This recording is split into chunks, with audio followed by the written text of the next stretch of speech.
watching CBS 19 News at 10 Saturday. Good evening and thanks for joining us here at 10 o'clock. I'm Michael Aaron. And I'm Jacqueline Sarkeesian. Destiny has the night off.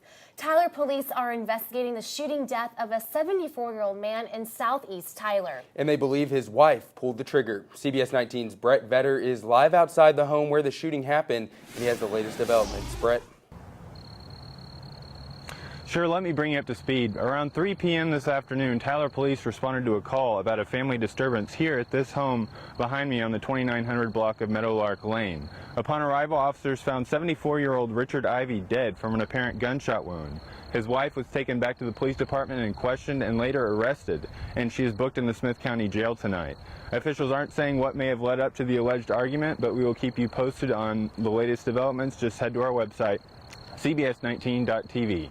Reporting from Tyler, Brett Vetter, CBS 19. Thanks, Brett. New details are emerging tonight about the homeless teen accused of killing a University of Texas student on the Austin campus. 17-year-old Mikael Kreiner is charged with a murder following the death of Hadika Weiser. The suspect, who has East Texas connections, spent years in foster care as a child. Michael has more on this chilling crime and the connection it has to East Texas. Michael. New tonight, Tyler police are searching for the suspect in an armed robbery. Officers responded to the Family Dollar store at Bow Street and Ross Avenue at 8:40 this morning. The clerk reported that a man with a silver and black handgun robbed her. She describes that suspect as a black man, approximately 5'7" and 170 pounds. He had on a white mask, black jacket, green camo pants, and winter gloves, according to the clerk. The suspect got away with an unknown amount of money, but no one was hurt. If you have any information on this case, call Tyler Police. That number is on your screen. That's 531-1000. Also, new information tonight on a couple of East Texas animal cruelty cases. Torian Rogers has been arrested and charged with animal cruelty by Longview police.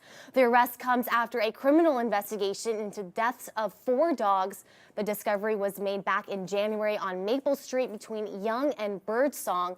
That scene eventually led authorities to another location in Gregg County where more dog bodies were found. Military officials have identified the 2 airmen killed yesterday morning in what's being called a workplace violence incident at Joint Base San Antonio-Lackland. Those 2 men are Lieutenant Colonel William Schroeder and Tech Sergeant Stephen Bellino. The shooting was believed to be a murder-suicide, and it happened at Medina Annex building on the base. Air Force officials are still investigating the incident, which caused a lockdown at the base and several schools. The frantic manhunt is now over for a suspect caught on tape just before the Brussels airport terror attack last month. Jonathan Vigliotti has the latest now from London. Well, Jacqueline, the skies looked like they might threaten that cleanup with a little bit of rain. Yeah, we had some rain, later on tonight. Let's check in with Doc Deason. He joins us from the Weather Center with the latest. Doc? Hey, guys. Good evening, everybody. We did. Okay, thanks, Doc.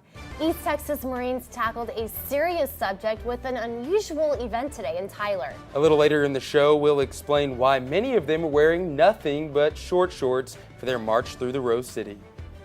All right, Doc, thanks so much. Looking kind of like a nice, Gotta be a bring nice out week. those umbrellas yeah. this All week. right. Rain boots. Yeah. All Thanks, right, guys. Thanks. And kind of a dreary day here in East Texas, but it was beautiful in the Florida Keys, and joggers took advantage of the sun rays and got out for the 35th annual 7-mile bridge run. It takes contestants across one of the longest bridges in America. The run began in 1982 to mark the completion of a project to build 37 new key bridges to replace converted railroad bridges built in the early 1900s. 23-year-old Josh Peterson finished first among 1,500 runners in just under 39 minutes. Man, that's fast. This is Josh's 3rd consecutive win. Wow. Well, this afternoon, Marines marched 22 kilometers down Troop Highway, carrying 22 kilograms of extra weight. Those matching numbers are not by accident, and we'll explain why the number 22 was so important to the men and women marching in the first annual Tyler Silkies hike.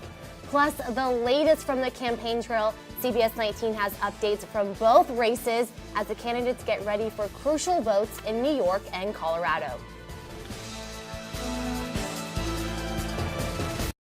Well, today, hundreds of veterans took the streets for a Silkies hike to benefit Irreverent Warriors. It's called a Silkies hike because veterans wore little more than short shorts made famous by the United States Marines. Participants hiked 13.6 miles while carrying roughly 50 pounds on their backs to prevent the more than 22 U.S. veterans who take their lives every day. This is a continuing series of events throughout the United States created by Irreverent Warriors, Inc., which is a nonprofit organization which has a mission to bring veterans together using humor and friendship to heal the mental wounds of war in order to reduce PTSD and prevent veteran suicide. I met some of the greatest men that I'll probably ever meet, and they're my best friends. They're my brothers. So that was the best thing that ever happened to me, and I carry those things with me today. It was an all-day hike that started at Faulkner Park and ended at Republic Ice House. Now, for millions of girls, and maybe for me too, dancing with pop star Justin Bieber is a dream. For 13-year-old Grace Markham, it's a reality. The talented Austin teen took the stage with Bieber today at the Toyota Center in Houston. This is video of her practicing, which she's been doing since she was 2 years old. Last month, she tried out for an online contest, giving kids a chance to backup dance for the Biebs, and she won. I'm excited because, hello, it's Justin Bieber. I get to dance with him, but I'm also nervous because there's a big crowd. Grace's favorite Bieber song is a fairly new one called Love Yourself, though she's been a fan since the beginning.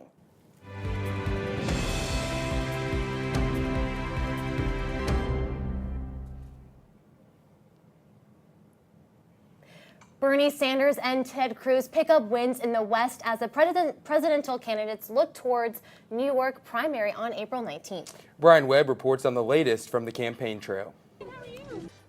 And CBS 19's Jeff Schaefer here is now with a look at what's come to sports and a busy day on the high school soccer field today. We've been talking a lot of soccer. We're getting closer and closer to state. And good news for our Dallas teams tonight. Absolutely. Thanks so much, Rangers, yeah, good day tomorrow. Day planner has you in the mid-70s or low 70s by noon time. It's going to be windy as well, so be prepped for that. And showers and storms likely Monday. Some of those are going to be strong. John talks more about that in the morning, okay? Lots of rain in that 7 day. Yeah, a lot of there. Thanks so much, and thank you for joining us tonight at 10 o'clock. CBS 19 Sunday morning starts at 7:30 a.m. Have a good night.